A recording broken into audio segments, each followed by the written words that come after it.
Okay, it's been a couple of weeks I've been gone. I'm back here now in Whitecourt, Alberta, and this is the scaffold they're using, the giraffe scaffold.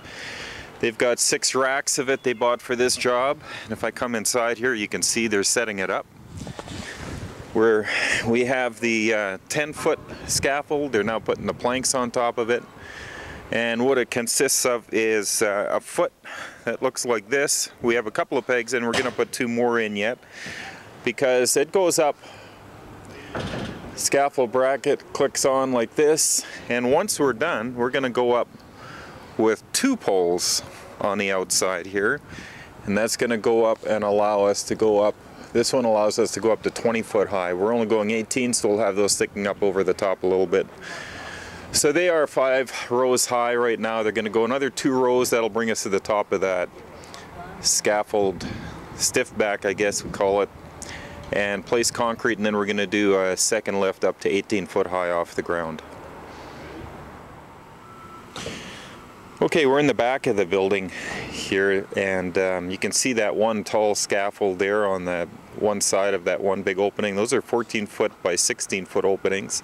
They used LVL to create them, and the man doors going between them is also created with LVLs.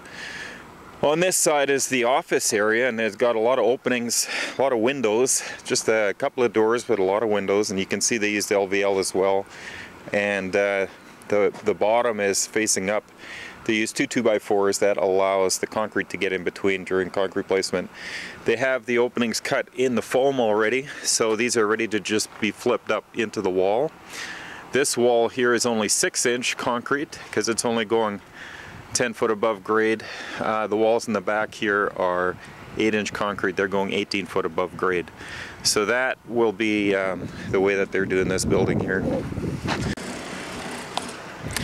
Okay, we have all the scaffold completed, and the block is up to the top of the scaffold, which means we're finished with the block. And now if I look over here, we put a couple of vertical bar in. It's going to stick out 2 foot above where we're going to place concrete. We're going to place concrete about halfway up that tie and then carry on with the build to the top 2 foot above these openings. So if I come back over here, you can see the openings. We're going to be 2 foot above that, the big openings, 18 foot high above grade. And with these scaffold, we have this bracket that's clipped on with 2 gravity pins, and those 3/4 inch bolts then just get tightened up, and it sucks everything together and makes it all aligned so that it becomes one pole, and that way we can go up to 20 foot high.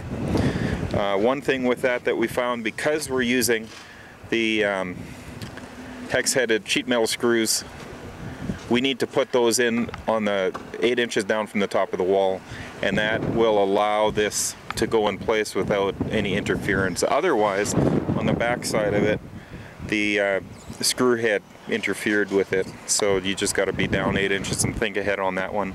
And that's about it. Very easy build. If you look down, you can see that the horizontal rebar is on either side of the center hole. This is the center hole here, right there, and we went on either side back and forth, staggering all the way up the wall, and then our vertical rebar just weaves down in between that, and that keeps it in place during concrete placement, so we're guaranteed it's going to be in the right spot. Very easy build.